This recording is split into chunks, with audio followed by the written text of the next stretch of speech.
bienvenue à tous sur cette session sur la Chine, l'offensive tout azimut sur l'espace cyber.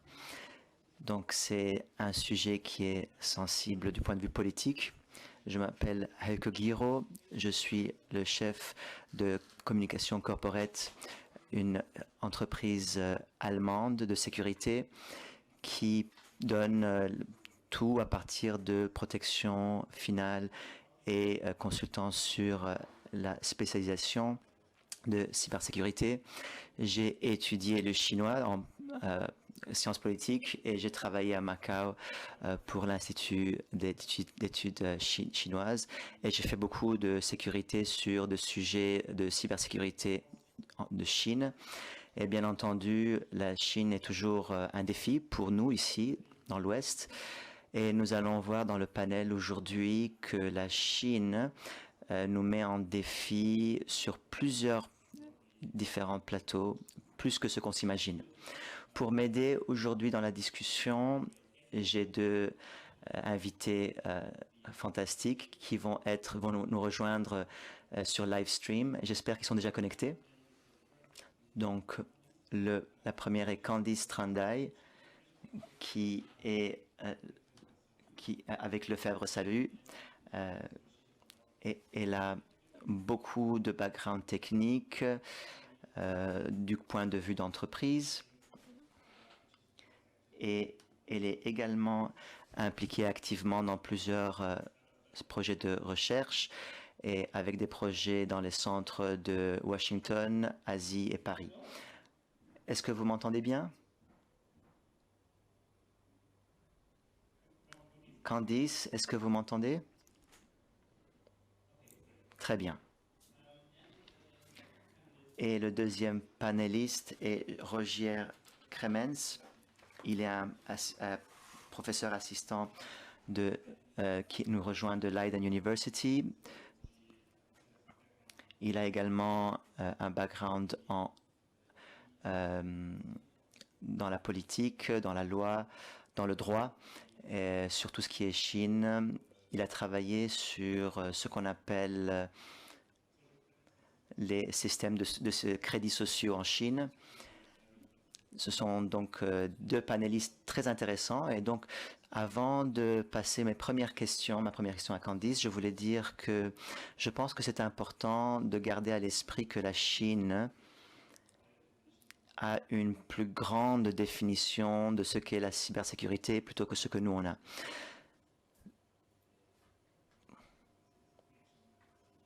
Est-ce que la connexion est sécurisée? Est-ce que la sécurité nationale? Le sujet est discuté de manière plus globale, que ce soit sécurité d'information, l'informatisation de la société, et ce sont des éléments importants à garder à l'esprit. Il y a beaucoup sur la sécurité idéologique en Chine. Et donc, je vais demander à Candice la première question du point de vue de l'entreprise. Comment est-ce que vous regardez la Chine? Qu'est-ce que vous voyez que pour vous est la partie la plus importante concernant la Chine et la cybersécurité? Merci.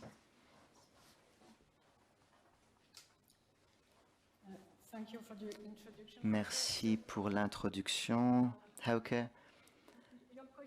Votre question est très générale. Je vais rester sur le point de vue cybersécurité. Et ensuite, mon collègue Rogier pourra apporter une vision beaucoup plus globale sur différents aspects cyber. Mais je vais rester sur tout ce qui est cybersécurité, si ça ne vous dérange pas, parce que nous n'avons pas beaucoup de temps. Oui, dit Hauke, s'il vous plaît. Ce que je voudrais souligner en premier, je vais essayer de démystifier les aspects par rapport à la Chine et tout ce qui est cyber, mais avant tout, juste juste pour faire une phrase, on sait que la Chine veut devenir un pouvoir cyber, et donc avant tout, ils ont une infrastructure de réseau très robuste. Ils ont également, ils veulent construire une économie compréhensive globale. Donc de ce point de vue, nous devons garder à l'esprit que l'innovation de la Chine, que ce soit l'économie, l'information, essaye d'éviter le piège des pays à moyen revenu.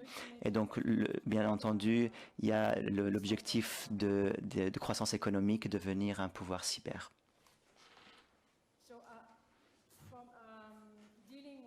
Donc,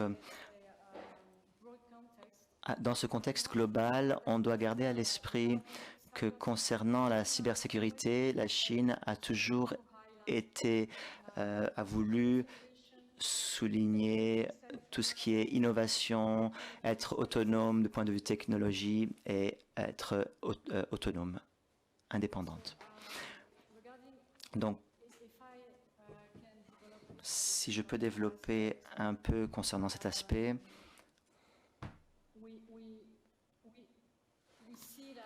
nous voyons que la Chine a, de manière consistante, travaillé sur des concepts stratégiques concernant la sécurité cyber. Avant tout, c'est la révision de la sécurité des réseaux et la contrôlabilité indépendante.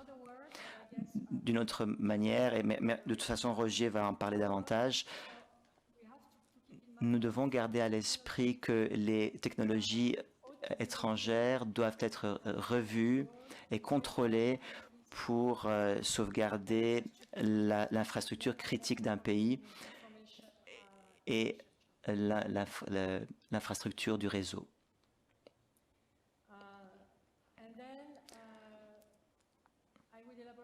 Je vais également parler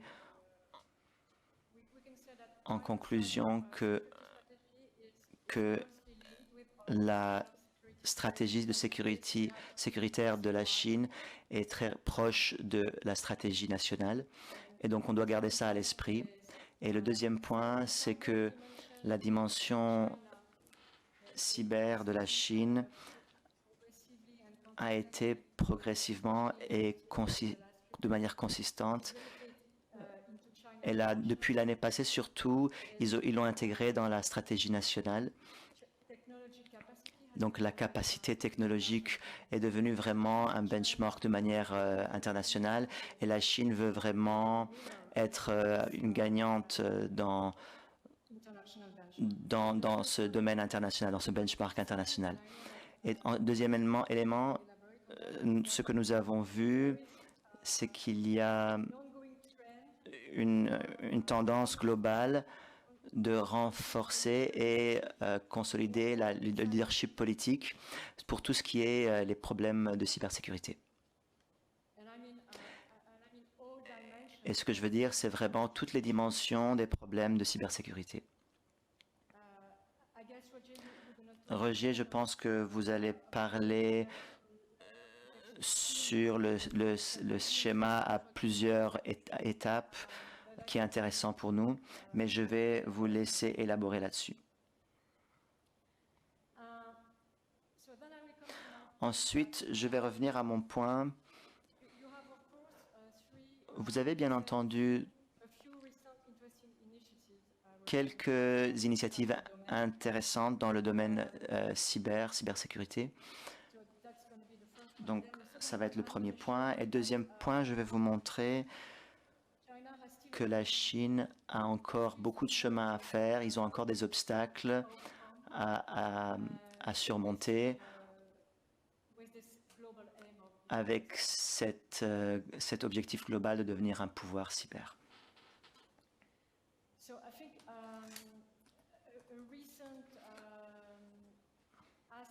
Donc un aspect récent que je voudrais mentionner, c'était très récent, cet été en juillet, la Chine a publié un brouillon qui est un plan de 3 ans sur la cybersécurité. Et on sait que l'administration chinoise est vraiment donne beaucoup d'importance à développer une stratégie à haut niveau. Donc ce plan n'est pas différent d'autres typologies de plans qui sont vraiment à haut niveau, mais ce qui est intéressant, et je pense qu'on doit garder ça à l'esprit, c'est que le brouillon donne le mandat à des industries très spécifiques comme télécommunications et d'autres secteurs stratégiques pour qu'ils puissent dévouer 10% de leur budget IT à la cybersécurité jusqu'à 2023. Donc pour 2023, ces secteurs stratégiques doivent dévouer 10% de leur budget global informatique à la cybersécurité.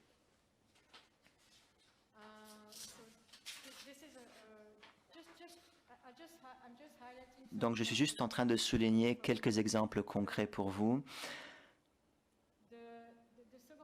Le deuxième, et je sais que Roger va en parler davantage, mais je vais en parler ici, mais je ne vais pas aller dans les détails, c'est que nous avons été témoins d'un contexte très serré de régulation pour les acteurs chinois. Et nous savons que ça montre un déplacement, un décalage de l'approche du gouvernement par rapport à la data. Donc ce que ça veut dire, c'est que pour la Chine, les données sont un élément essentiel de ressources pour l'économie nationale.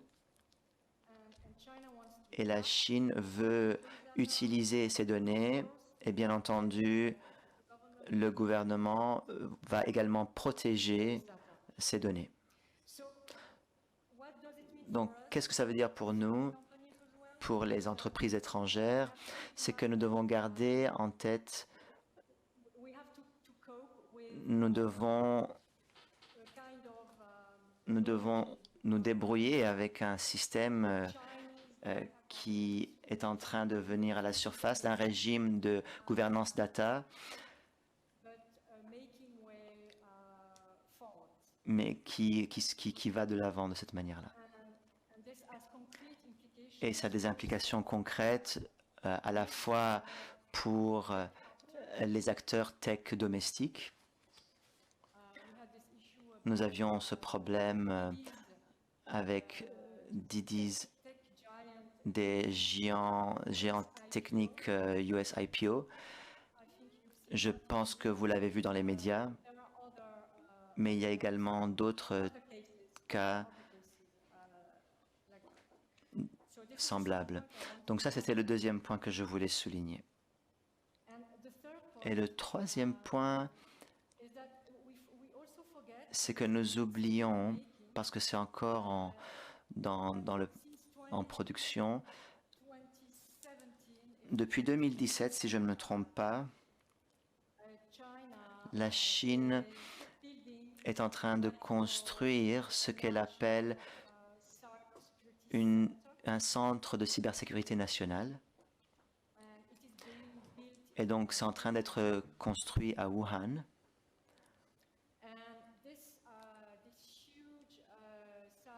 Et ce site immense va inclure 7 centres de recherche, des écoles spécialisées, des écoles d'entrepreneuriat, des laboratoires focalisés sur le gouvernement et une grande école de cybersécurité nationale. Et donc, je voulais en parler parce que ça va me permettre de passer au deuxième aspect, à la deuxième dimension, qui est que la Chine ait encore des défis sur son sentier pour devenir un pouvoir, un cyberpouvoir.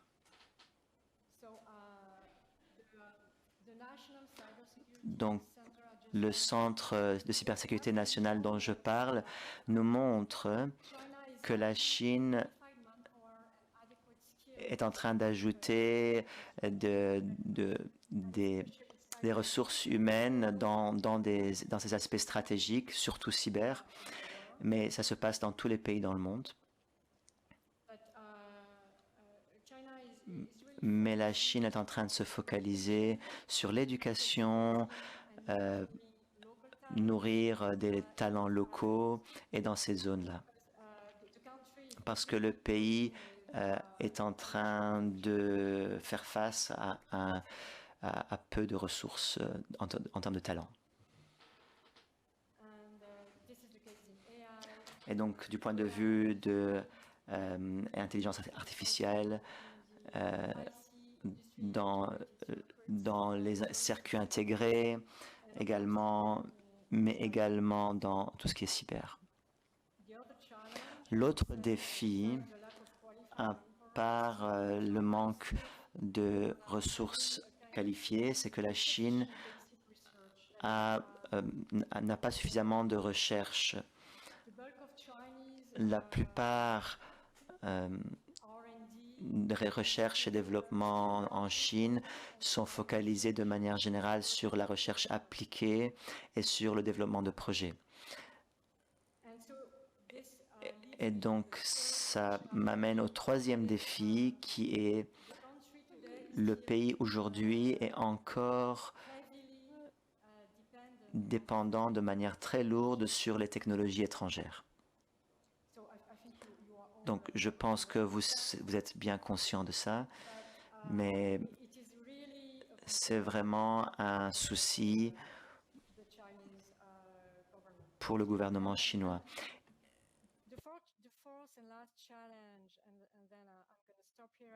Un autre défi, et c'est le dernier,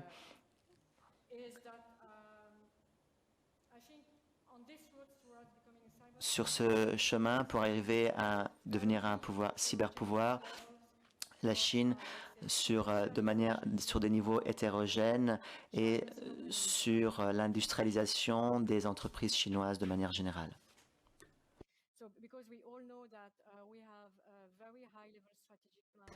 Donc on a vraiment un plan à haut niveau, tout ce qui est Made in China 2025 et d'autres types de plans à haut niveau.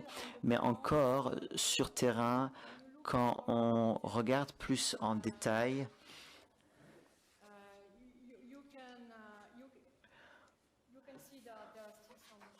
on voit qu'il y a encore beaucoup de défis, beaucoup de manquements dans différents secteurs, mais aussi en fonction des zones géographiques.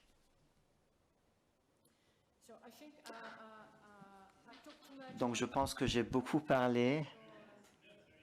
Non, je devrais m'arrêter ici, n'est-ce pas? Ok, merci pour votre input. C'était vraiment intéressant. J'ai beaucoup aimé le fait que on regarde à la Chine avec beaucoup plus de détails et que ce n'est pas toutes les entreprises et les ministères en Chine qui ont le même niveau de qualification et que la Chine n'est pas un gros bloc qui est homogène. Donc, merci pour vos informations. Je passe à Rogier. Et votre connaissance de la politique et du droit a été mentionnée plusieurs fois. Et donc, je suis très intéressé d'entendre ce que vous allez nous dire sur la compréhension chinoise sur tout l'espace d'informatique, mais également sur l'approche à la réglementation. Roger, à vous la parole. Merci beaucoup. C'est un plaisir de vous voir après beaucoup de temps. et j'espère que j'ai quelque chose à vous dire. Mais je continue en anglais quand même.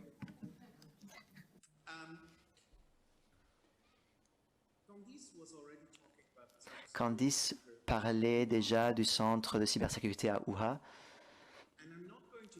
Et je ne vais pas faire des mauvaises blagues sur des environnements Wuhan. Sur Wuhan et des virus. Sur Wuhan et des virus. Mais le Centre national de cybersécurité nous donne quelque chose de très intéressant sur la manière dont la Chine... Je vous entends pas, vous pouvez répéter? Il y a un écho de la voix. Ça nous donne quelque chose de très intéressant sur la manière que la Chine voit la technologie. Et quand nous parlons de la cybersécurité, nous devons nous rappeler que la cybersécurité en Chine est seulement la moitié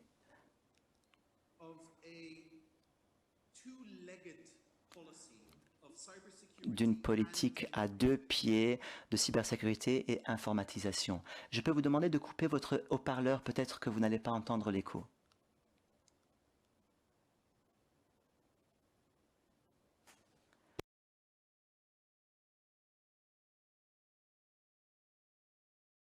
Vous êtes toujours avec nous?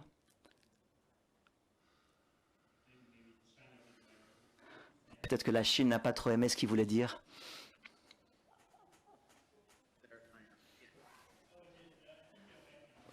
Roger, vous êtes de retour. Il y avait un peu d'interférence. Désolé. Donc, on doit penser à quoi sert, le gouvernement pense à quoi sert la technologie digitale.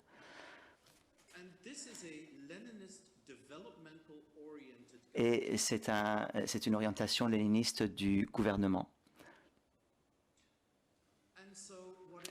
Et donc, ce qu'il veut faire, elle veut utiliser la technologie digitale comme un brouillon,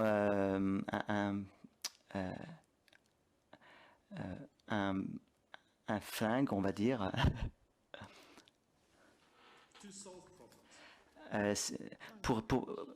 oui, voilà, une boulette magique pour débrouiller, pour résoudre le problème.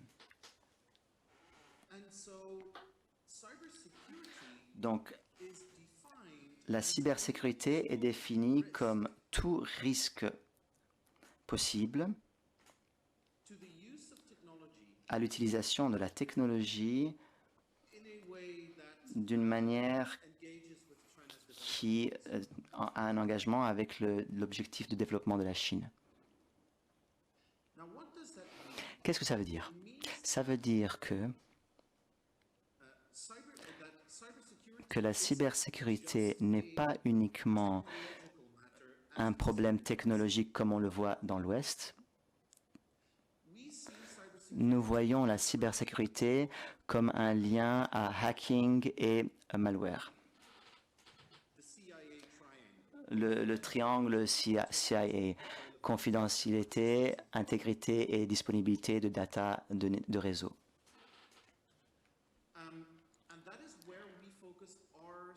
Et c'est là où on focalise notre stratégie de cybersécurité. On regarde les acteurs malveillants, des logiciels malveillants et des hardware malveillants également. Les Chinois, de leur côté, voient la cybersécurité d'une manière beaucoup plus globale, où l'intégrité des systèmes techniques est importante, mais pas la composante unique. Donc, par exemple, quand on regarde au droit de cybersécurité, la première chose dont elle parle, c'est le contrôle du contenu. Pour les Chinois, l'élection 2016 de Trump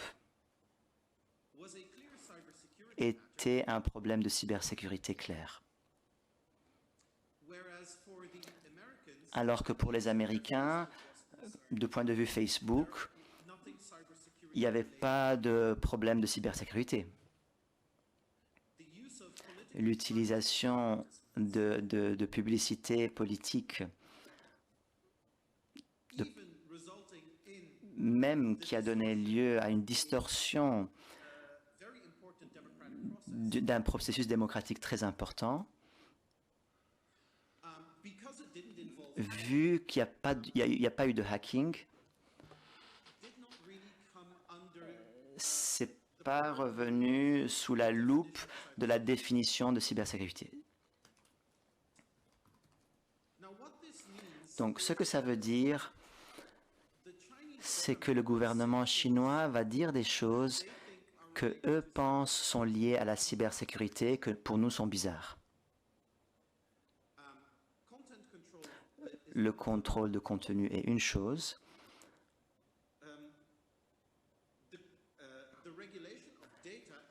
La réglementation des données est un autre élément important. Alors, pendant l'été, la Chine a passé 2 lois de protection des données. Une est appelée la loi de protection personnelle. Et donc, quiconque qui connaît le DGPR reconnaît ce que c'est et reconnaît ce qu'elle est en train de faire. L'autre est appelée la loi de sécurité des données. Et ça, c'est quelque chose que, à ma connaissance, est unique dans beaucoup de pouvoirs digitaux. La loi sur la sécurité des données, ce qu'elle essaye de faire, c'est de répondre à des risques de data, de permission data, pas à l'individu, mais à la sécurité nationale et à l'intérêt public. Ceci demande à ce que tous les systèmes de réseau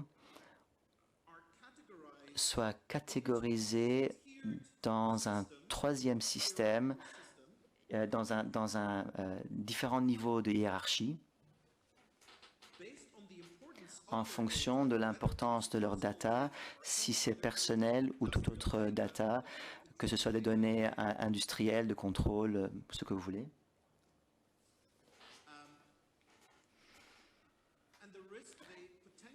Et les risques qu'ils posent à la sécurité nationale et à l'intérêt public.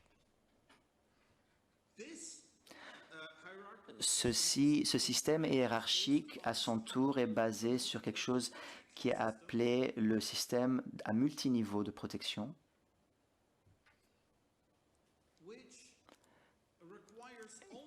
qui nécessite que tous les systèmes de réseau se catégorisent sur base de leur importance vis-à-vis de l'économie nationale, la stabilité politique, le bien-être du peuple et d'autres intérêts collectifs. Plus on se trouve au niveau supérieur, ou au plus haut niveau des données, plus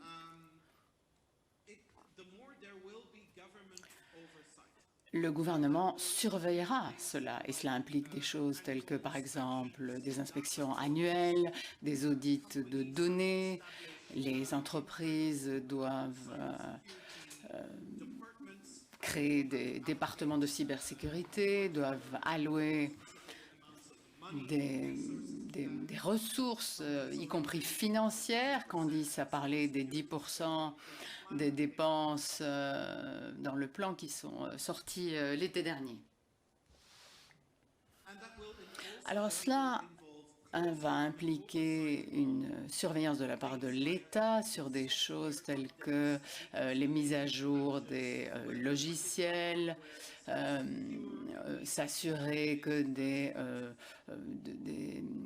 systèmes doivent être remplacés, etc. Alors, du point de vue chinois, ce que la cybersécurité et les réglementations chinoises veulent dire en termes de ressources dans toute la sphère numérique, donc ils font tout pour limiter les risques liés donc à la cybersécurité. Alors, il y a bien d'autres choses à dire, mais je voudrais m'arrêter ici pour vous donner l'occasion de me poser davantage de questions si vous le souhaitez. Alors, je voudrais vous poser une autre question. Vous avez parlé de protection de données, de lois en la matière. Bien sûr, quand les personnes en Occident envisagent la Chine, on se dit que tout est mal, mais il y a évidemment de bonnes idées derrière tout cela. Alors peut-être pourriez-vous nous parler de cela ainsi que de l'objectif de ces lois. Est-ce que l'objectif est plutôt du contrôle des citoyens chinois à l'intérieur des pays? Quels seront quels sont les avantages, les bénéfices, quelles sont les visées de ces lois? Est-ce qu'elles sont internes?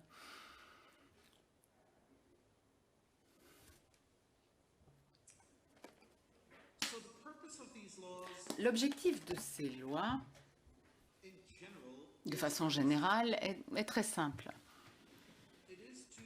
L'objectif est de faire en sorte que le Parti communiste puisse parvenir à ses objectifs sans courir de risques qui viendraient de la technologie, qui seraient liés à la technologie.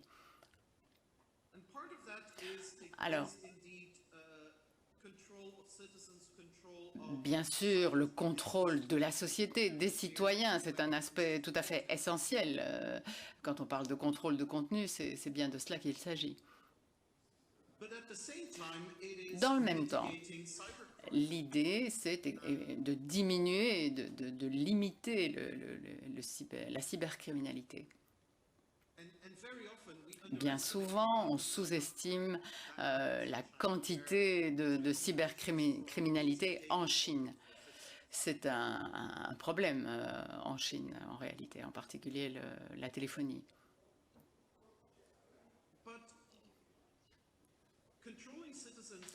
Le contrôle de la société des citoyens n'est qu'une partie infime de l'objectif de ces lois. Il s'agit également de faire en sorte et de garantir que les systèmes d'information critiques continuent à bien fonctionner. Prenons pour exemple l'impact que cela pourrait avoir sur les systèmes britanniques. La Chine voudrait éviter à tout prix. Au niveau stratégique, il s'agit d'être capable de s'engager dans des confrontations avec les États-Unis. Le fait que les États-Unis produisent encore énormément de technologies que les Chinois doivent utiliser constitue un risque pour ces derniers. En particulier, sous Trump, alors qu'il y avait des sanctions vis-à-vis de la Chine. Alors, il faut remarquer que l'administration Biden n'a pas supprimé ces sanctions. La cybersécurité est liée à tous ces niveaux et de façon de plus en plus détaillée. Alors, selon moi, la cybersécurité devient de plus en plus un principe organisationnel pour la manière dont le Parti communiste gère ses affaires d'un point de vue social, dans sa gouvernance de la société et dans sa politique étrangère également.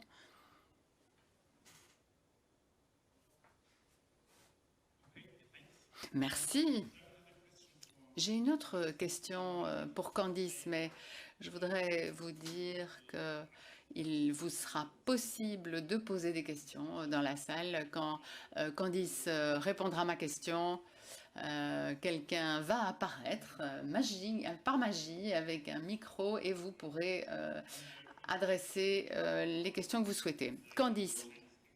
En ce qui concerne l'écosystème chinois et le développement en cours en la matière, comme on le sait tous, la confiance est la devise la plus importante dans le domaine de la sécurité. Prévoyez-vous, pensez-vous que les acteurs chinois en matière de sécurité vont jouer un rôle plus important au niveau international à l'avenir par rapport à aujourd'hui?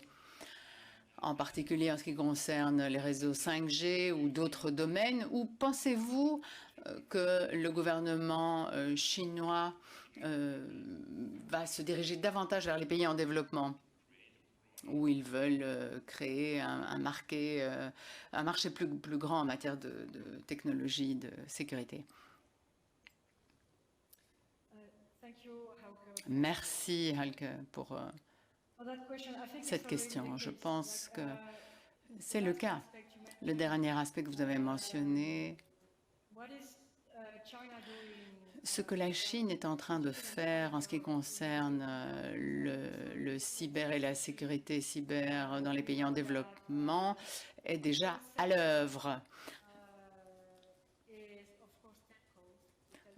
Telco, vous connaissez tous Telco.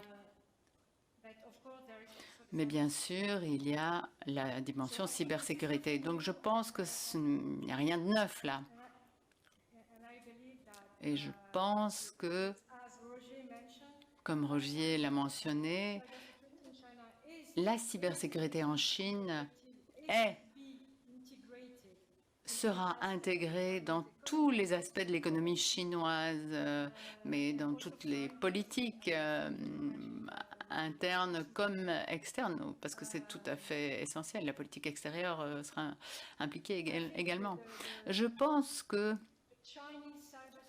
l'industrie de la cybersécurité en Chine travaille déjà sur l'internationalisation,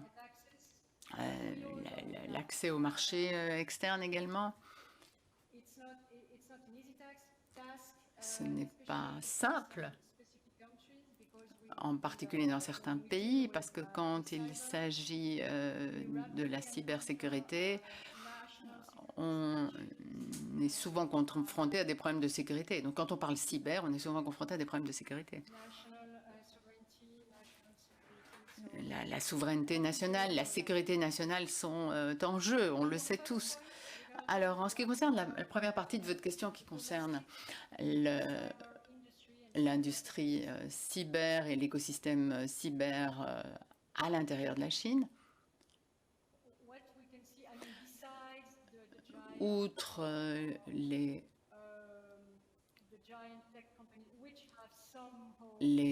entreprises technologiques les plus grandes qui ont, d'une certaine façon, une activité cyber, je ne pense pas à Huawei, mais il y a d'autres géants de la technologie qui travaillent dans ce domaine du cyber. Ce qui est intéressant, c'est que ce que l'on observe en Chine, c'est que l'écosystème des startups, il faut regarder ces tout petits acteurs en Chine. Certains sont intéressants, sont centrés sur l'innovation. Certains sont très innovants et on oublie de regarder ce qui se passe. On ne s'occupe que des géants, Alibaba, Huawei ou d'autres, mais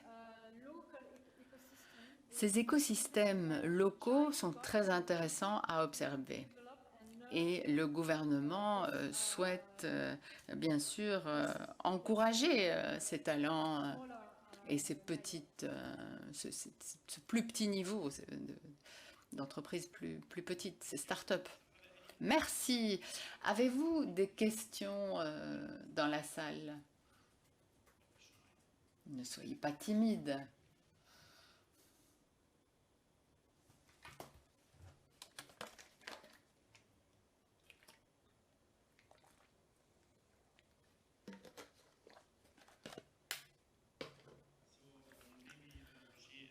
Rogier, j'aurais une autre question pour vous. Vous avez parlé des sanctions que Donald Trump a mises en place contre la Chine. Pensez-vous,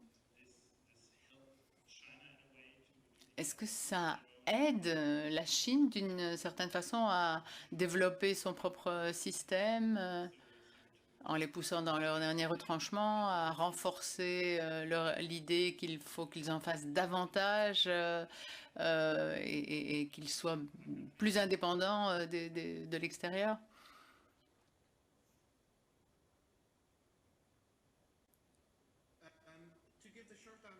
Alors, je vais vous répondre brièvement, oui. Je pense que c'est un coût à long terme pour un gain à court terme, en fait.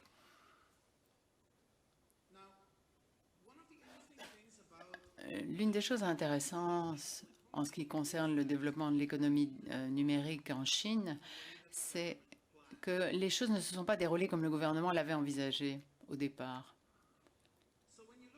Donc quand on envisage cette industrie numérique, le gouvernement investit énormément d'argent dans les systèmes d'opération, dans les semi-conducteurs, avec très peu d'effets, à vrai dire. En même temps, les géants technologiques, à la fois dans le matériel et les logiciels, sont des entreprises privées et leur succès a surpris beaucoup de monde au sein du gouvernement chinois. Ces entreprises, très clairement, fonctionnent dans le contexte chinois et même dans ce cadre, elles ont de bonnes relations avec le gouvernement. Mais cela ne signifie pas pour autant qu'elles vont soutenir tous ces projets du gouvernement. Regardons Huawei et les micro-puces, par exemple. Pour faire ces smartphones,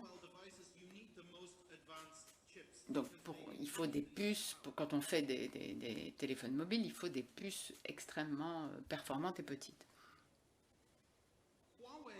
Huawei, ou au moins ses sous-entreprises, peuvent les concevoir, mais les outils pour les concevoir sont des logiciels américains ou allemands dans une moindre mesure. Pour l'instant, il n'y a pas de... aucune usine ne peut produire ces puces. Donc TSMC à Taïwan les a produites pour la Chine. D'un point de vue économique, c'était une structure tout à fait intéressante. Huawei est devenu le plus grand producteur au monde de smartphones.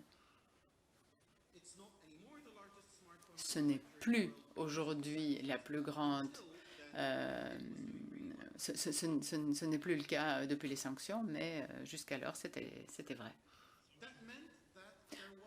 Ça veut dire qu'il n'y avait pas de marché pour des puces chinoises, puisque des entreprises comme Huawei ne les achetaient pas. Et vous avez besoin d'un géant pour rentabiliser les millions qu'il faut investir si on veut produire des puces. que les États-Unis ont fait, c'est créer ce marché. Parce qu'il y a aujourd'hui des entreprises chinoises qui ont beaucoup d'argent et qui vont dépenser cet argent parce qu'ils veulent avoir un accès à ces composantes.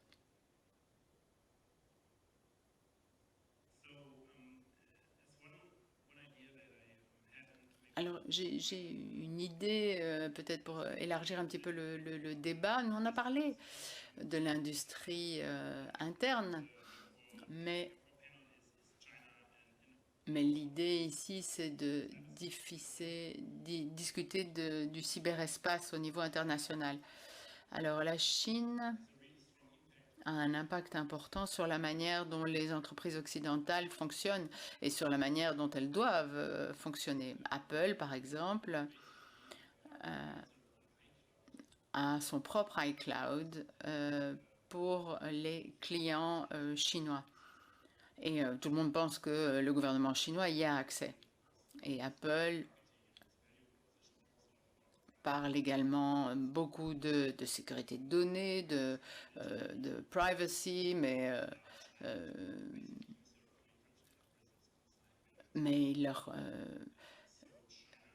donc la Chine a un impact majeur sur des impacts des entreprises mondiales et il ne faut pas sous-estimer cela. Et je me demande si quelqu'un parmi vous, l'un de vous deux, pourrait aborder cette question.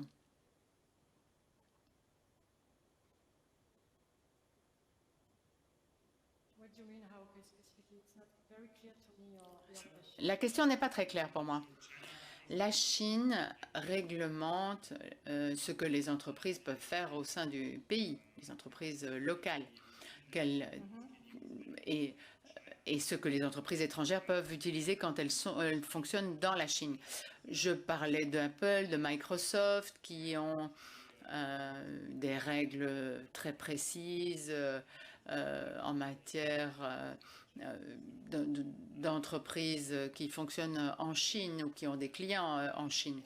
Je pense que la Chine a forcé Microsoft ou Apple à faire des choses que l'Europe n'est jamais parvenue à faire.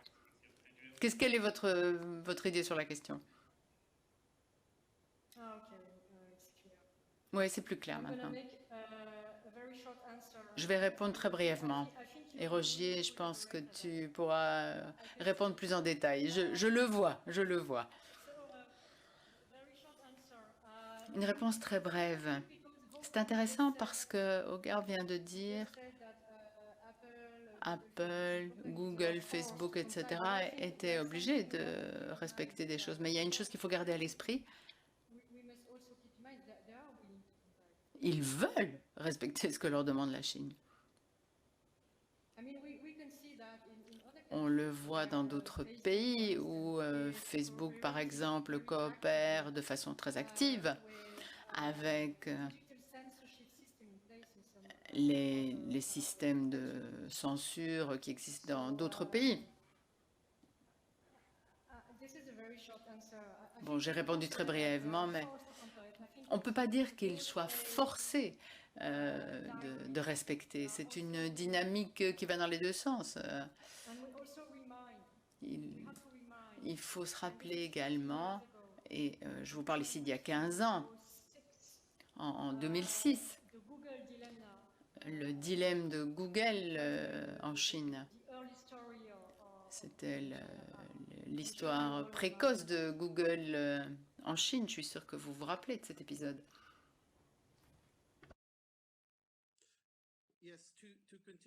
Pour poursuivre ce qui vient d'être dit, personne ne met un flingue sur la tête de Bill Gates, soyons clairs. Ces entreprises sont là parce qu'elles pensent que c'est essentiel pour leur rentabilité et nous vivons dans un monde capitaliste. La Chine, tout comme l'Union européenne, utilise la taille de son marché pour imposer des contraintes réglementaires.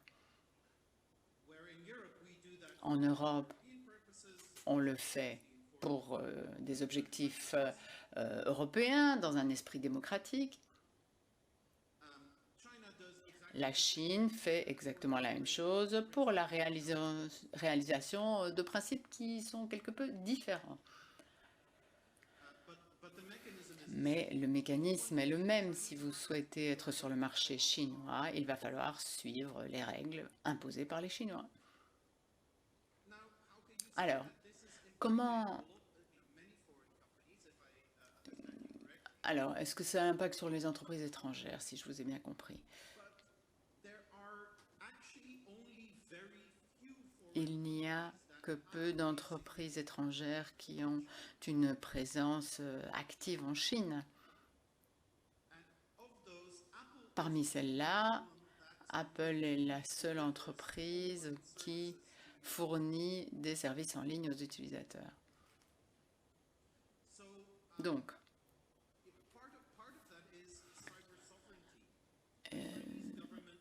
en ce qui concerne la souveraineté, la cybersouveraineté, le gouvernement préfère un monde indigéné, voilà, où on donne d'indigénation. Donc le gouvernement chinois souhaite que les Chinois utilisent des objets chinois, des ordinateurs chinois, des infrastructures chinoises en utilisant des systèmes opérationnels chinois et que les entreprises chinoises proposent des services en ligne. On peut s'attendre que dans tous les domaines où les entreprises chinoises ne sont pas encore dominantes, il y aura des politiques pour faire en sorte que ce soit le cas à l'avenir.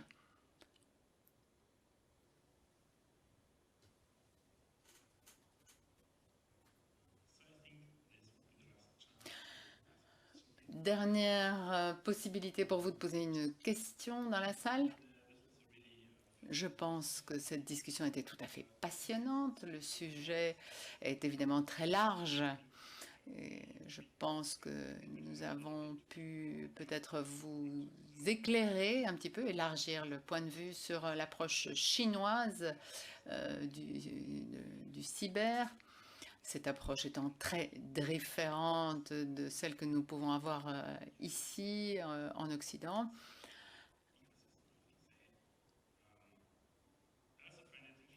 Il m'a également semblé intéressant d'envisager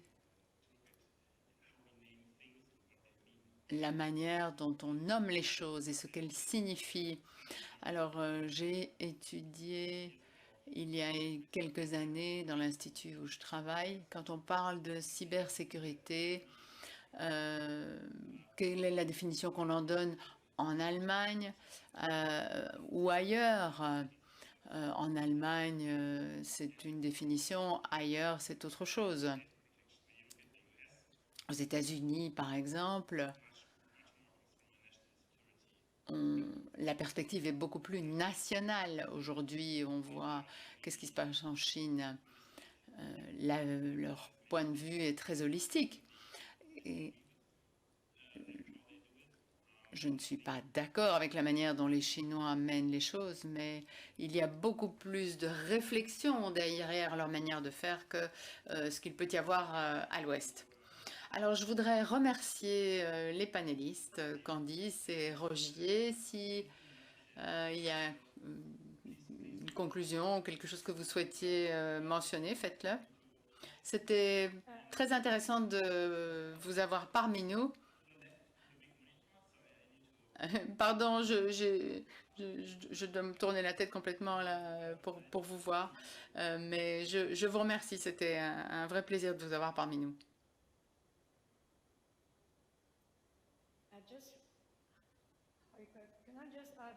Je voudrais ajouter une petite chose. Je vous en prie.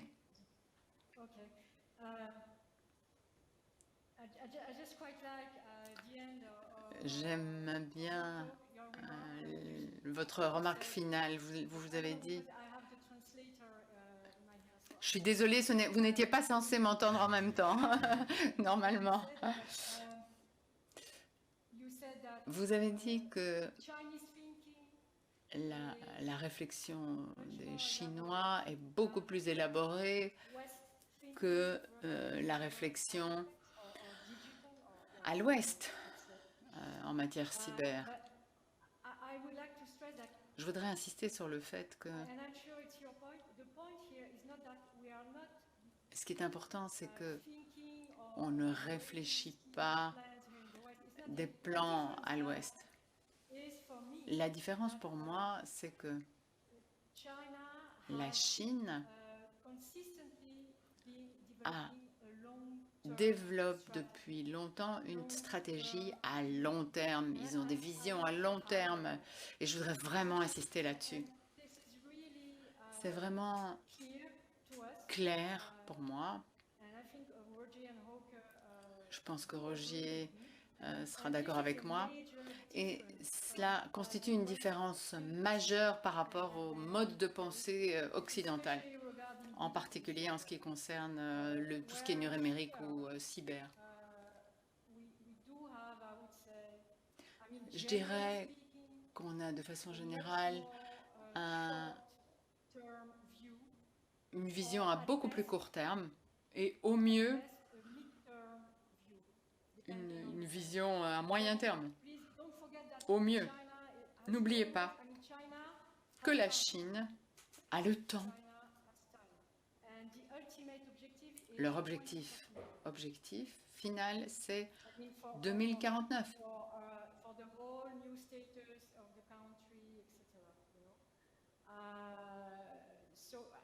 Donc, je voulais simplement ajouter cela, cette question de vision à long terme. Je voudrais juste, pour être... Je pense que vous voyez bien ce que je veux dire. Je suis tout à fait d'accord avec ce que vous dites. Vous dites la Chine a le temps. Pendant que j'étudiais, on me disait à moitié en riant que le point de vue de la Chine sur la Révolution française et que c'était un succès. Donc la Chine a l'habitude de réfléchir à beaucoup plus long terme que nous. Effectivement. Je voudrais ajouter une petite chose. 2 minutes, il nous reste 2 minutes, allez-y. 2 choses. Une par minute. Candice a tout à fait raison, la Chine a le temps. Mais la Chine n'a pas gagné la guerre froide et pour la Chine, c'était une bonne chose. Parce qu'il nous est arrivé après la guerre froide, c'est qu'on est devenu fainéant en termes de réflexion.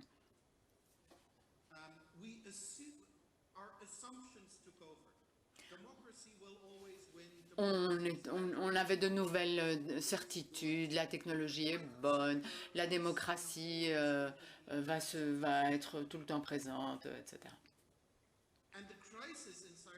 Et la crise cyber et la crise politique et économique qu'on connaît aujourd'hui sont la conséquence de cette fainéantise. La Chine n'a pas été aussi fainéante que nous. Le diagnostic de la Chine en ce qui concerne les conséquences de l'informatisation à large échelle sont beaucoup plus correctes que nous. Et ils ont fait cela 10 ans avant nous. Donc, même si nous ne sommes pas d'accord avec les solutions des Chinois, et il y a beaucoup de choses avec lesquelles on peut ne pas être d'accord, il convient de reconnaître qu'il y a beaucoup de réflexions pertinentes en Chine. Deuxième chose concerne le fait que nous réfléchissons toujours au niveau national et Cela est lié à quelque chose que j'appelle la grande normalisation.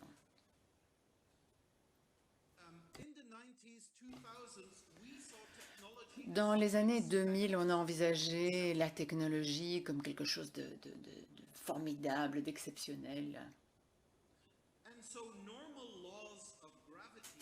Les lois économiques de la gravité, les lois politiques de la gravité ne s'appliquaient pas.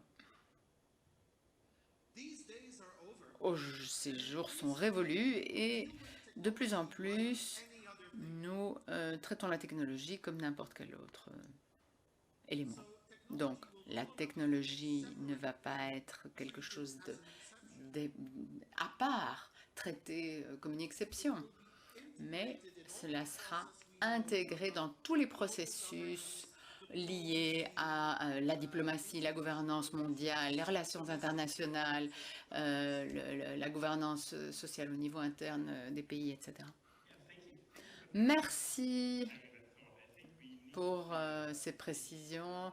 Je pense que nous devons quitter la salle, mais je voudrais vous remercier pour ces perspectives. Il ne faut pas que nous soyons fainéants dans notre réflexion. Et, je pense que c'est vrai dans tous les domaines. Je voudrais vous remercier à nouveau, Candice, Rogier, pour avoir partagé vos réflexions avec nous aujourd'hui. Je vous souhaite un séjour formidable dans le cyberespace. Merci et au revoir.